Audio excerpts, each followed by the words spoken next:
defining predicates in the where clause on strings. Yeah. And two nice and commonly needed operators are the like and similar to. Let's start with the like operator. So if I say select ABC like ABC, that's true. In the pattern matching that the like will do, we can put also some placeholders. So for example, in this case, select ABC like A percent. Some systems will replace this percent with asterisk. And this means whatever string that comes. So basically, this expression says anything that starts with an A. Since ABC starts with an A, this evaluates to true.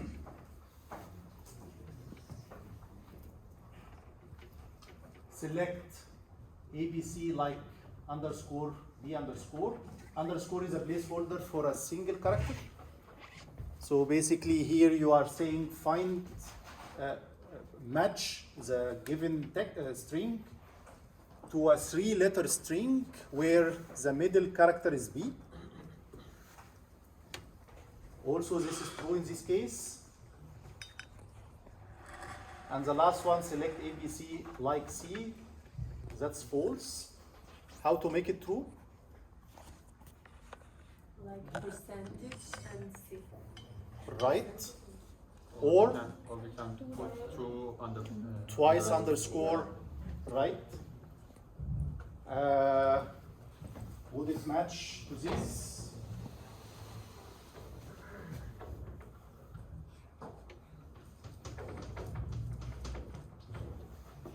Yeah. Yes. Yes.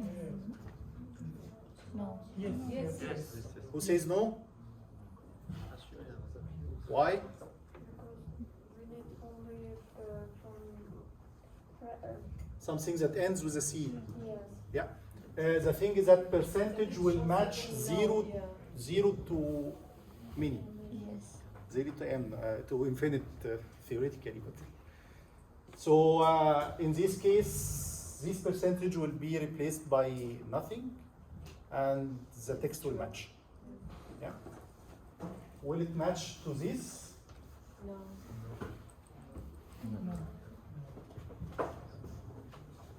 Yes, no. No. Who says yes? It's good to say yes. Well, for the underscore, it will match for exactly 1. So it will expect to see some text. Yeah? Will it match to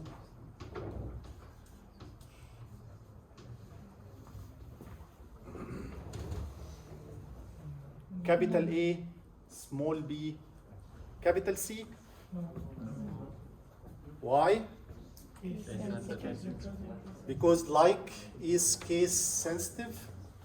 Some systems, like PostgreSQL, have the I like,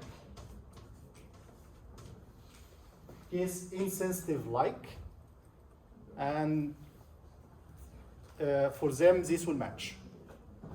Yeah, it's useful to have case insensitive because you don't know how the text in the database, how it is capitalized or not.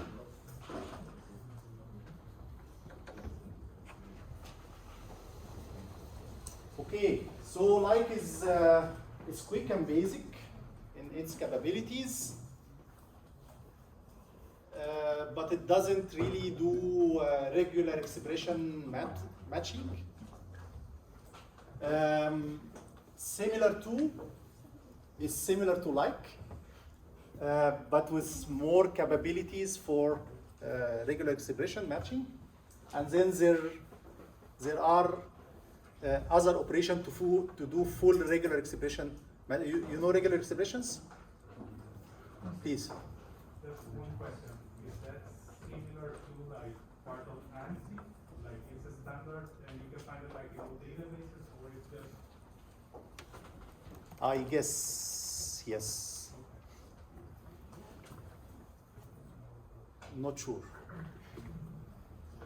The question is it part of the standard or not? I guess it's a standard. Yeah, and I was asking because in SQL Server, I tried once to use regex, but it seems like it wasn't supported in some versions and some only new ones, but didn't know about that operator. About similar to. Please try and tell me. Yes.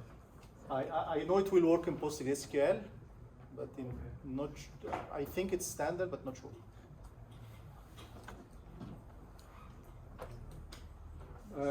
But it's also that some vendors may not implement parts of the standard. Good. Similar to will behave like. But you can also do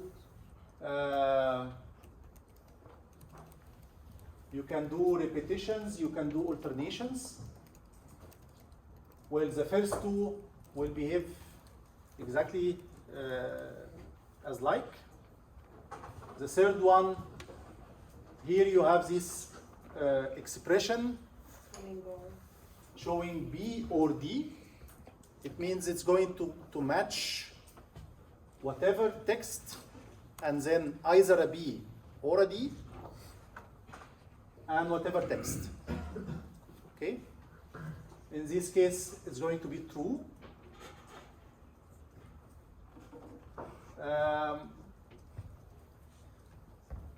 This one will match. This one should be false because it's going to match as many A's. So the star means repetition of the previous character. So as many A's and as many. No, it's going to be true because it's as many. 0 or many. Yeah. So the asterisk here is 0 or many. So 0 or many A's, 0 or many B's, and then a C, and then whatever. So it's going to match. But this one will be false. The plus is 1 or many. Yeah. So basically, you can start adding loops and alternations in the pattern matching, and there are further functions for doing complete regex matching in the strings. So excuse me, the plus here is a operator or it's a... It's a matching operator. It's not a. This is inside 2 letters, so it's not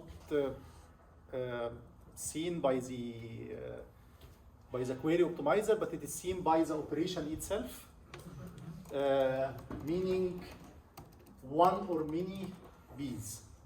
So it will look at the letter before and try to match 1 or multiple. 1 or many. So it's like the star, but not 0. The Right. star is... Right. At least 1, please. Is this also case sensitive? The similar? It is case sensitive. Yeah.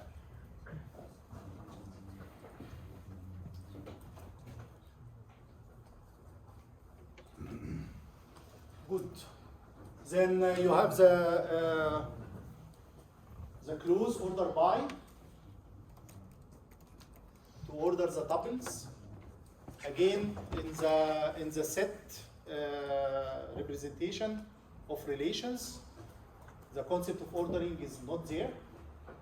The set is not ordered, but in the bag representation, you can order, which is supported by almost all database vendors. By default, the ordering will be ascending, but you can specify descending, and you can do composite ordering. So here, first by department name, and then if many will have the same department name, it will do a second ordering by name for these ones.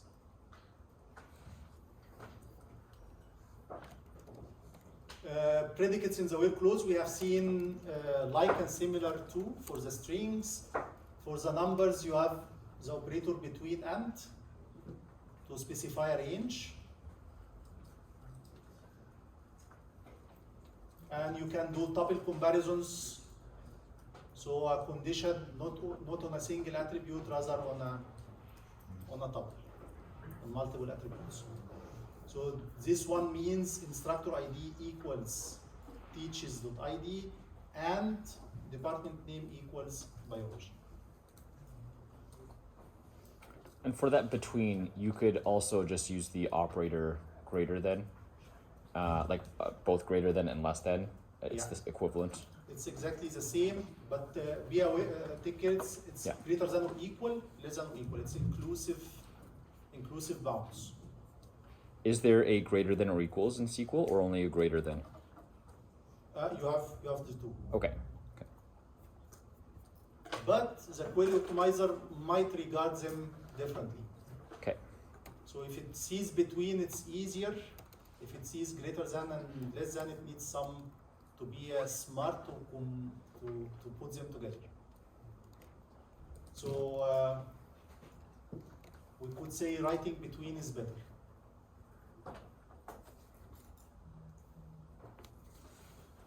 Good, relations as sets. You write a query, you get a relation, which is conceptually a set. Then you can do many queries and combine them with set operations, like a union. So you do a complete query, select course ID from section where semester, fall, and year 2009, union, another query. So the results of the two queries will basically be unioned. You only need to be careful about the structure of the relation of each query. It has to be the same. So here you have course ID, which is a single attribute of type number. Here you also need to have a single attribute of type number. It may you may differ the names. It's not a must that the names are the same, but the number of attributes and their types must be matching, and also their ordering in the select clause. Find courses that ran in fall 2009 and in spring 2010. This is an intersection. You want the ones that happened here in 2009 and also happened here. So we do an intersect. And we do except for set difference. So the courses that happened in fall 2009 but not in spring 2010. So for this we use except. You can have many attributes. So this example is a bit simplistic. It speaks about a single attribute. You can have many attributes, but you have to match them with the other query. And of course, you can do the same set combination with multiple queries, not only two. Are there things like left joins and right joins in SQL? There are. We are coming to them. Okay, sorry. But this is not joining. This is concatenating the results. Yeah. So I'm not putting them and combining. No, I'm just increasing the set of the result or decreasing it.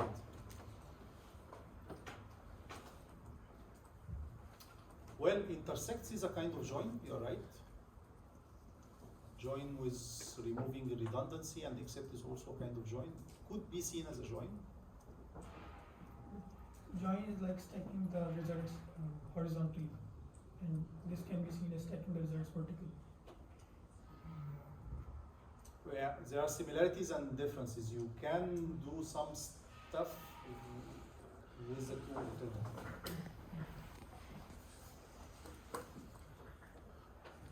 Good. Well, union, intersect, and except are all set operations which by definition will eliminate duplicates. So if the result have duplicates, they will be eliminated. If you want to keep the duplicates, then you use a multi-set or the back versions, union all, intersect all, except all.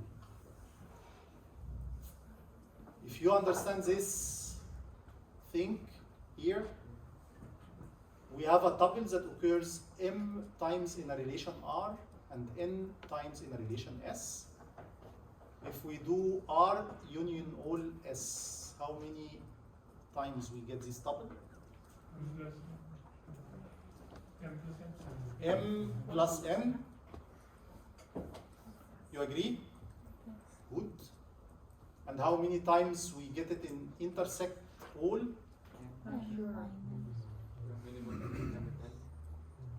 Minimum between M and N, right? And how many times in except all?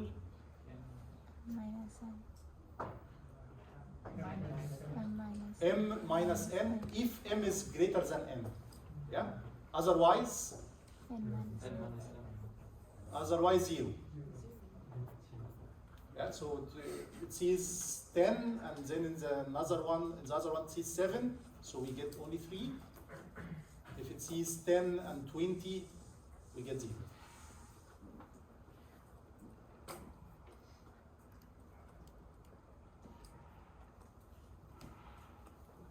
Null values. Null is a special value, no value.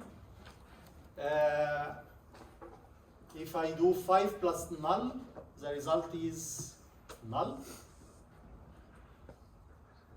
But we can do conditions on the null. For example, select name from instructor where the salary is null.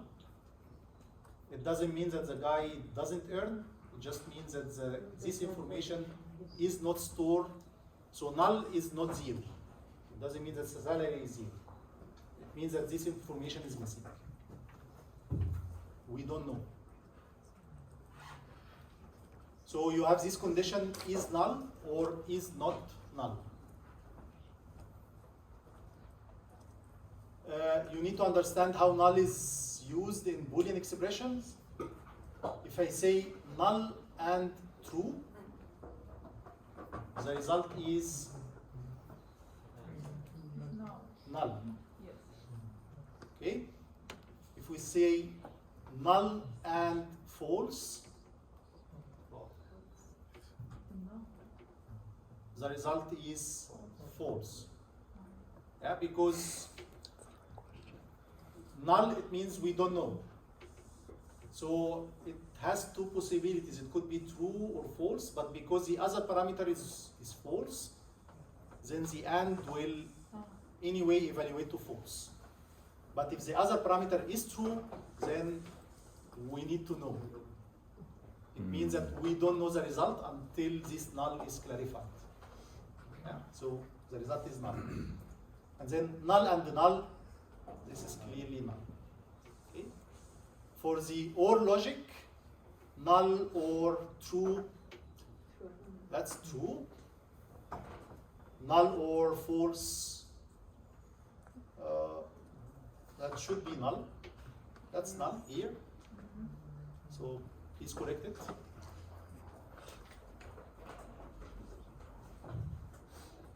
Because depending on the null value, we might get a true or a false.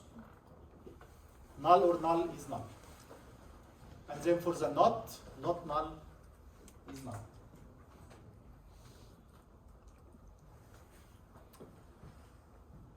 Next part in the select statement is aggregations. We can aggregate many values into a single value, doing an aggregate average, aggregate minimum, aggregate maximum, aggregate sum, or aggregate count.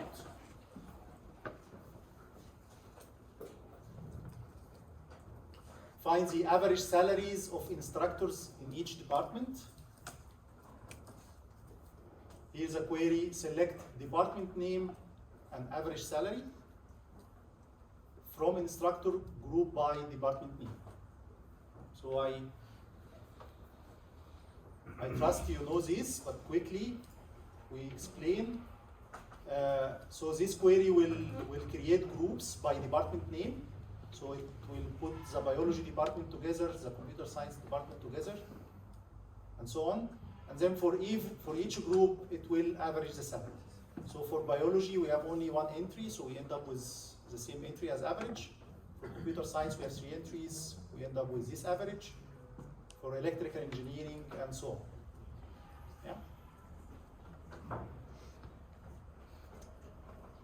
Question? Please. So for the average, is it rounding up or rounding down? It, Or it, it's not? it is not rounded, but just here for simplification, it is rounded. So average will return a floating point number. Okay. Please.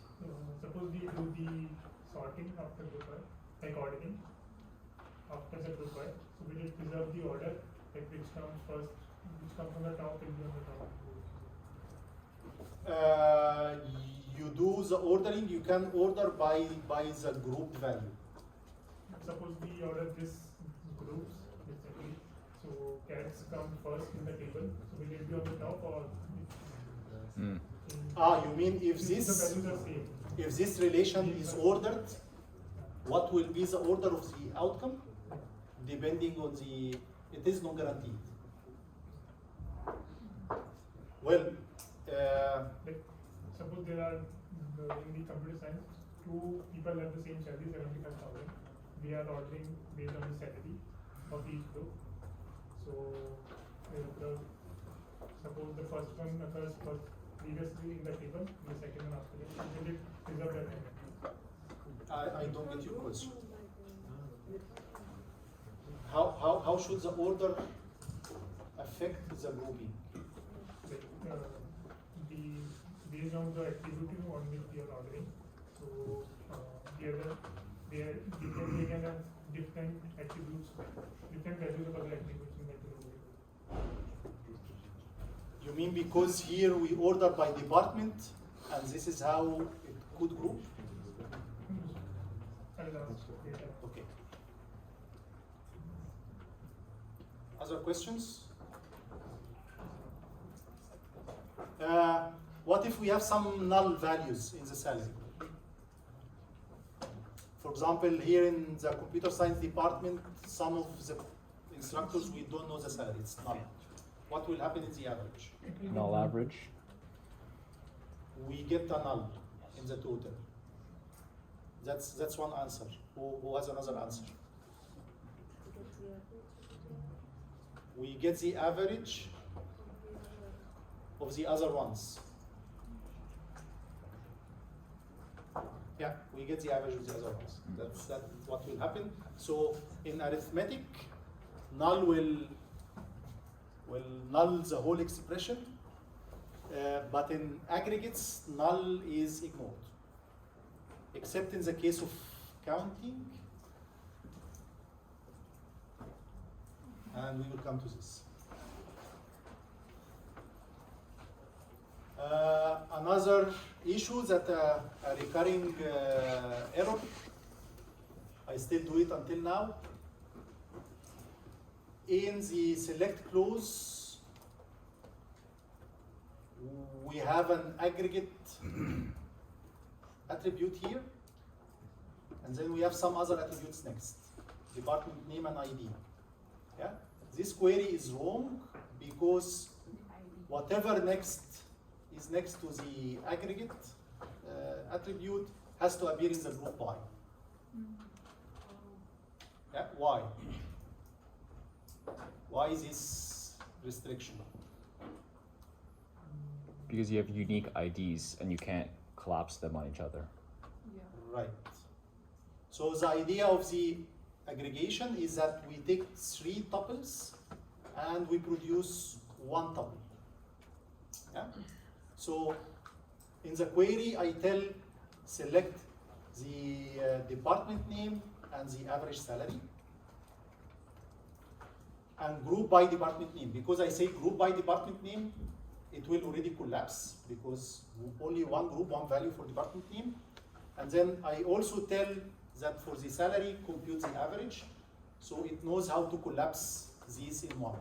But if I also say select name, if I also put the name in the select clause, and I don't give the query executor an instruction how to collapse the name, then it cannot.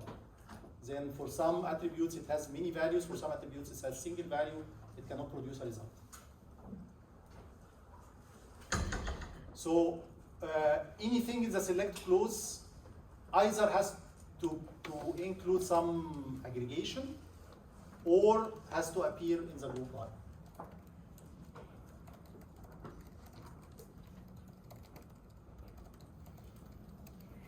And then there is a having clause, and the having clause is for expressing conditions after the grouping. For example, find the names and average salaries of all departments whose average salary is greater than. So here the condition is on the average salary, which is the result of the group by. Yeah. So these conditions need to be expressed in the having clause. So after the group by, so we select department name and average salary, group by department name, and after the group by, we put the conditions that the average salary is greater than this one. Please.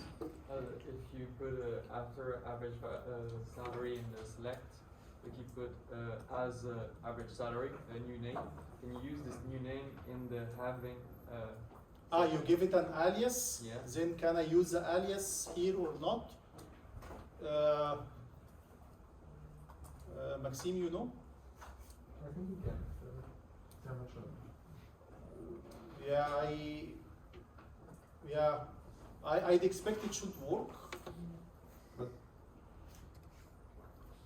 and maybe it will also be vendor dependent, so you need to try. But it would be very dumb from the query optimizer to compute the average twice, because it is written. So one optimization rule is whatever common in the query, whatever statement or computation that appears in multiple places in the query, compute once and just replace.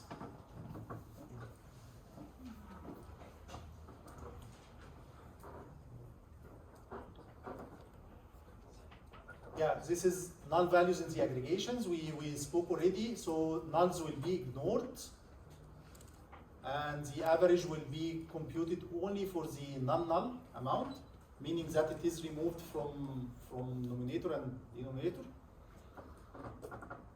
except for the count. If the whole collection is null, contain null values, then the count will be 0. But the sum, the average, the minimum will return a null. So that's only one minor difference between the count and the null, between the count and the other aggregate values. Good, then for nested subqueries,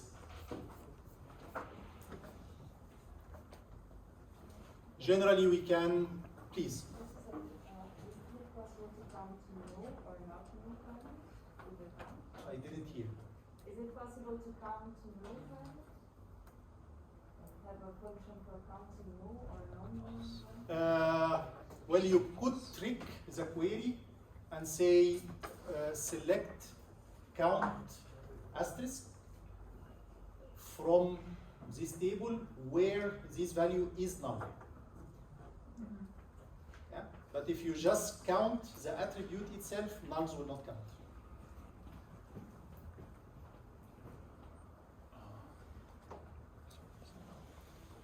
Well, all the previous can be nested in many levels, and here SQL starts to be funny. You can basically put a query anywhere inside a query.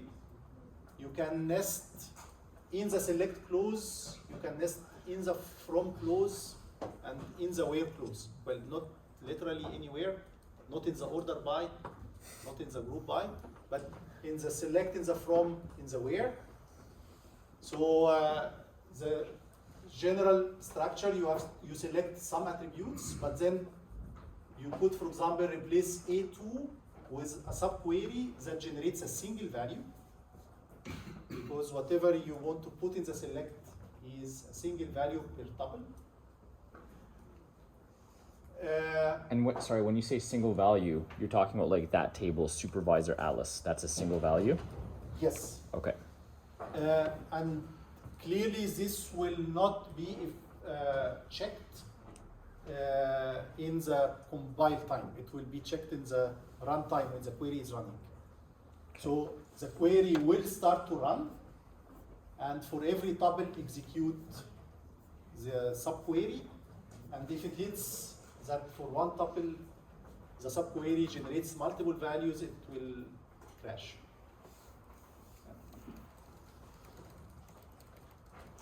In the from clause, you normally put relations, but you could also put subqueries,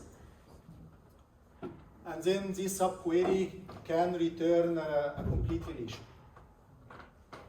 And it will be dealt with similarly like any of the other relations, and you can further join it with the other relations. Yeah.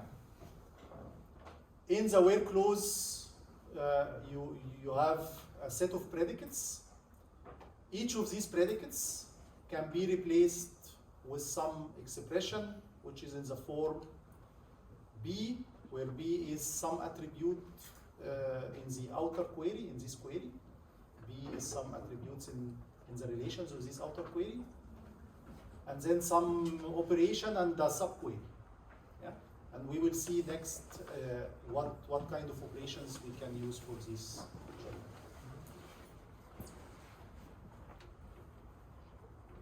So let's look in the where clause. The first operation is in.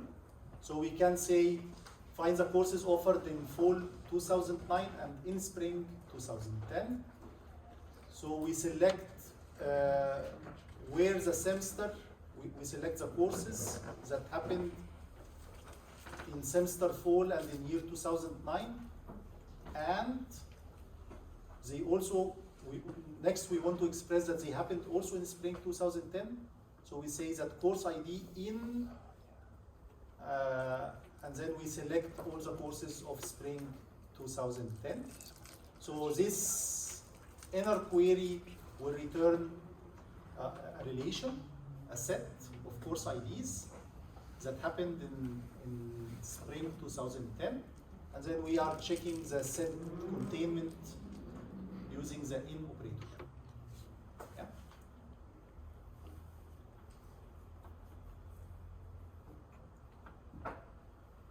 So how to build on this query to express the courses that were offered in fall 2009 but not in spring 2010. Just use not in. Not. Except.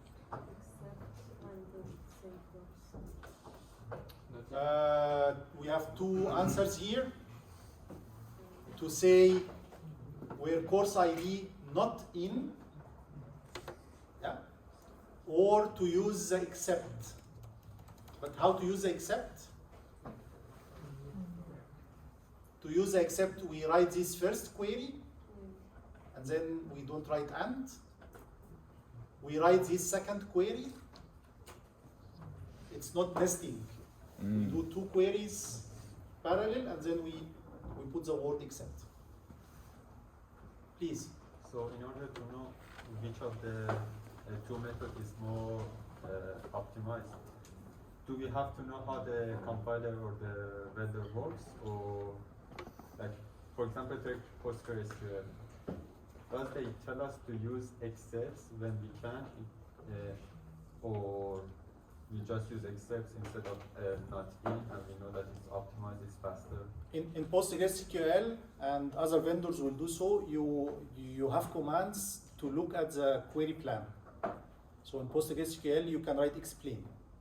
Okay, so And then it will tell you, so you write explain for the first query, and for the second variant of your query, you also write explain, and you have to analyze yourself which one you think is. And it's up to us to say which one is more optimized to use. Yeah. Yeah.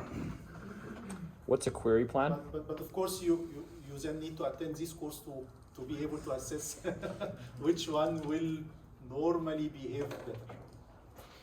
Please. What's a query plan? Yeah. So this SQL, it's a calculus. It's close to human perception. We don't tell the computer how to execute. We just tell the computer what we want to retrieve. Mm-hmm. Yeah, and then there is some process that should translate our wish into a program, and this is called the query optimizer. And the general architecture, well, the de facto standard architecture for query optimizers to function is to produce a so-called query plan. Well, it will produce many, and will select hopefully the most efficient one from all these alternatives. So using this as an example, you can have one query plan that will choose to do your inner loop first and then your outer loop. A different plan might do the outer than the inner. Is that kind of the idea? That they're going to have a different way of... Also how to read the tables, how to express the joins. For example, here I have two conditions in the join where semester equals spring and year equals 2010. Which one is faster and more restrictive to execute first? Or should we execute them in one pass, not in two passes? So you have, typically you end up with hundreds of possible query plans, and you need to select one of them. And that's up to the user to select? No, it's up to the query optimizer, but an advanced user will be able to reflect on how the query optimizer, and will even ask the query optimizer, show me how you are going to execute this. Okay. And then if you see that, no, that's a disaster, the optimizer is doing wrong over there, you keep tweaking your query until you are happy with the optimizer and it shows a good plan. Okay. And can you use different query plans within one script? Can you have different query plans that are running for different sections of your script? Like depending on the data. I'm just thinking here you have, like, let's say you have 2,000 years of data. Maybe it's faster to first filter just the 2000s before you do the next filter. Knowing the data, can you set different query plans depending on within the same script? What you say maps to materializing sub-results. So I compute a piece and then I put it in a table, either in memory or in disk, and then I compute another piece. That's an option also for the optimizer, whether or not to materialize certain parts. Okay. Nice future reflections. Yeah, so we said already one option is to do not in, or second option is to do except. There is a sum operator. So we saw the in operator, the set containment. Now the set comparison. Find names of instructor with salary greater than sum of the instructors in the biology department.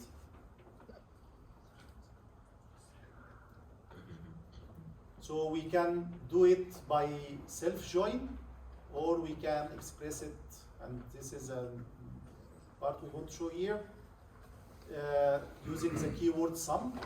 So in the inner query, we find the salaries of the instructors in the biology department, and then we find all instructors whom salary is greater than some of these. What does this mean? At least one. At least you're greater than one of them. So is it greater than the minimum among these or the maximum among these? Some of one of exists one is one. Yes, it depends on Minimum. the sign. Minimum. If it's greater than, then it should resolve to minimum. Yeah. If it's a less than, then it should resolve to maximum. Right. So in this case, it will be semantically equivalent to greater than the minimum of these. But we don't have this operator minimum. For the set, for the subqueries, we have the operator sum. Sorry, what did you mean by the minimum of these? As in it finds the person that has the smallest salary? No, actually how the query will behave, that it will find all these.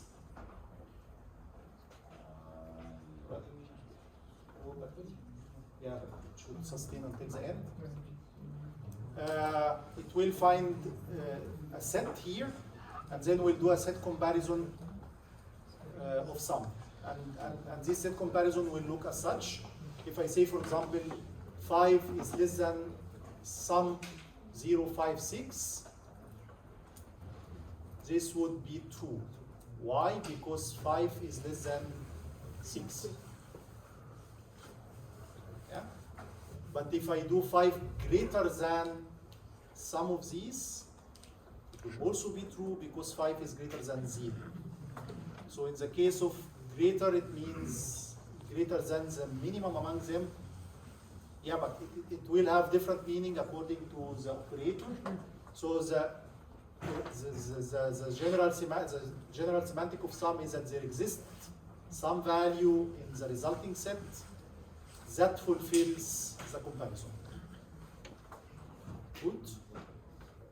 And then 5 less than sum of 0 and 5, that's false, because none of them is less, is greater. 5 equals sum of these is true, because there exists this value of 5 that fulfills the predicate. 5 does not equal sum of these is also true, because there is this one value which is not equivalent. And then depending on the operator, we can build many equivalences for the semantics. This is one of them. If I say equal sum, it's equivalent to in. But not equal is not equivalent to not in. Yeah, you can play with these equivalences. Generally, the semantic is simple. There exists some value that fulfills the comparison. So going back to that last example with the teacher's salary, you said minimum. So if I'm looking through this select, am I, and there's multiple salaries to choose from, and then I'm comparing against a different table, am I comparing which value from that select am I comparing against? All of them. It's a set. And you are comparing with a sum operator. So there exists one, if there exists one among this set that fulfills the predicate, then the overall result is true.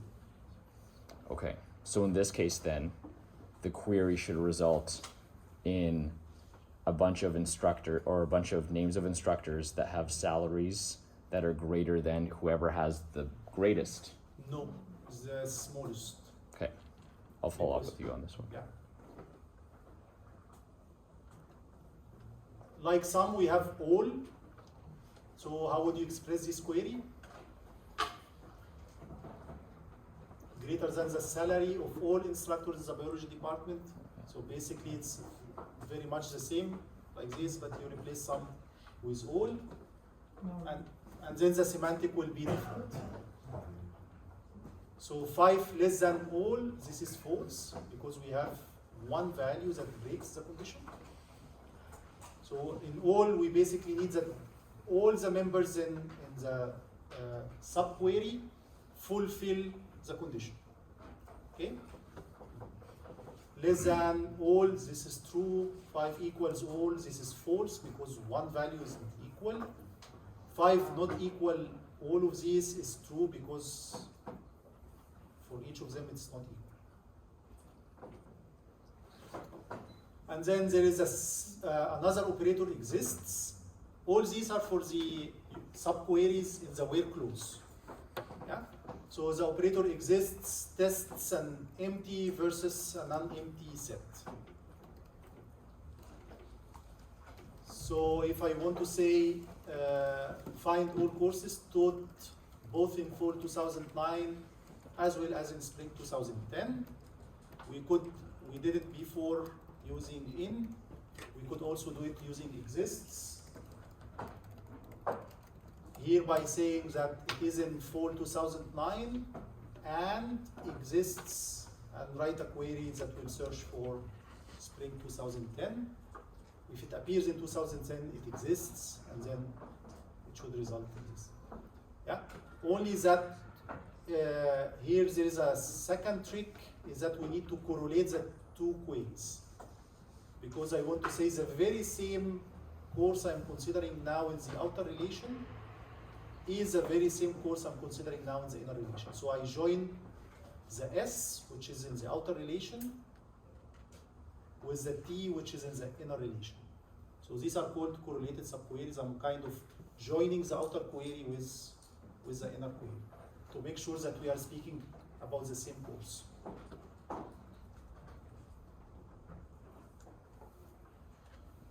I leave this for you.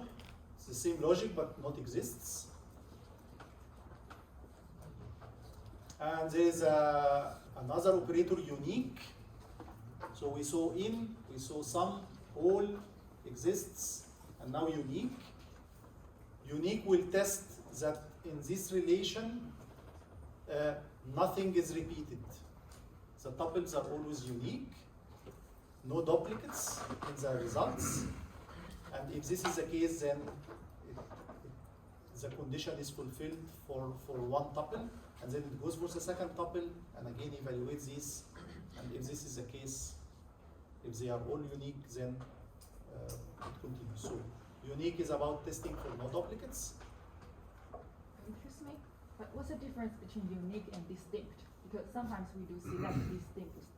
Yes, you do select distinct, but here you want to do Unique. where unique. So it where it appears and what it connects. So unique connects two queries, a main and an outer and a sub.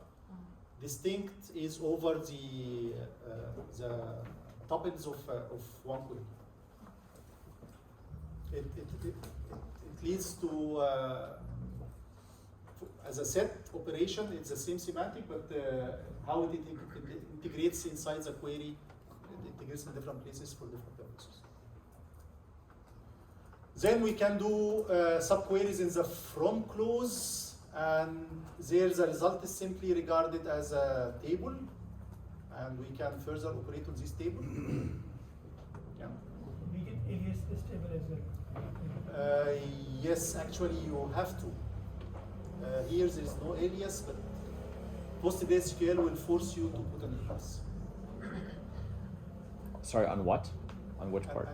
An alias for this subquery. So this subquery in the from should get a name. Oh.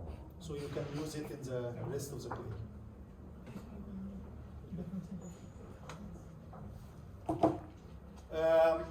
Subqueries in the from clause could be equally replaced by common table expression to write this keyword with, give it a name. So you put a table name and names for attributes inside the table, and then write some query. And this query will result in a table. And then this table is accessible for,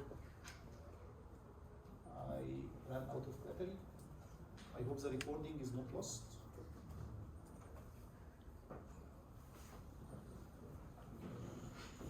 Good.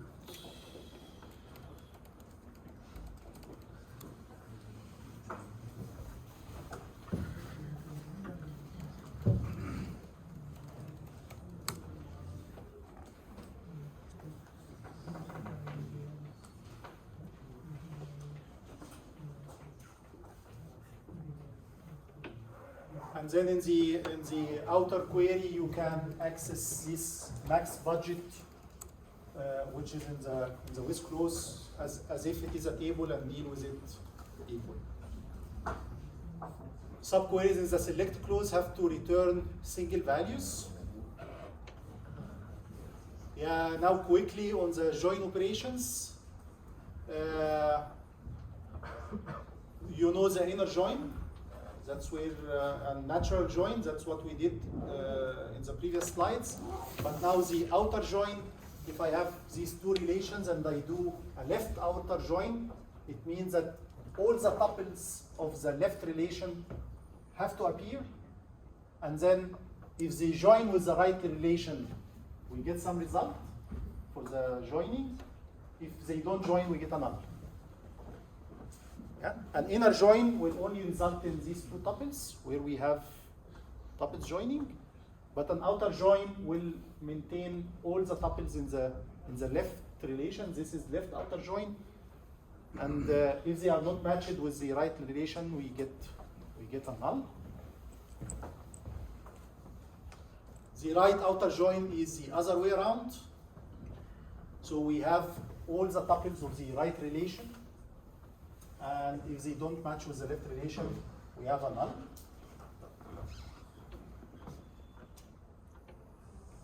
And the word natural means that attributes with the same name join together. Basically course ID.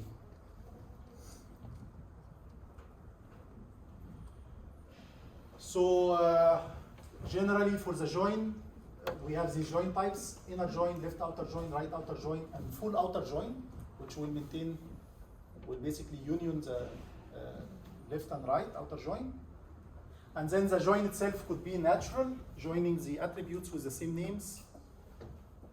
Or we could specify on, where we put a predicate, we specify which attributes should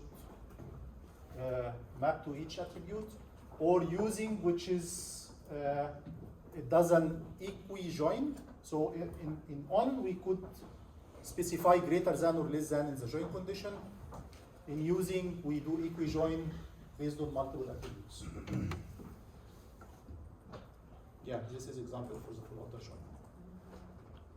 Please. Excuse me, on a natural join, you said that it joins the attributes that have the same name, even if it's not the same type? They have to be. They have to be same type, same name. Okay. So if we have two attributes that have the same name but different types, and other attributes that have the same name and same type, and we want to do a natural join, what would happen with the two attributes that have the same name? If they are same name, same type. No, not same type. Not If same there, type. There are some attributes that we can do the natural join with the other attributes that have the same name and same type, but there is. And you mean, will it be an error or I don't know? I have to test. Good. So we come to the finish of this lecture. It was long and not very interactive. Next lecture should be more fun. Please, in the lab, take your laptops because also you need to install from sources and the lab machines are not. But maybe not in the first labs you will not need to install from sources, but still take your laptops.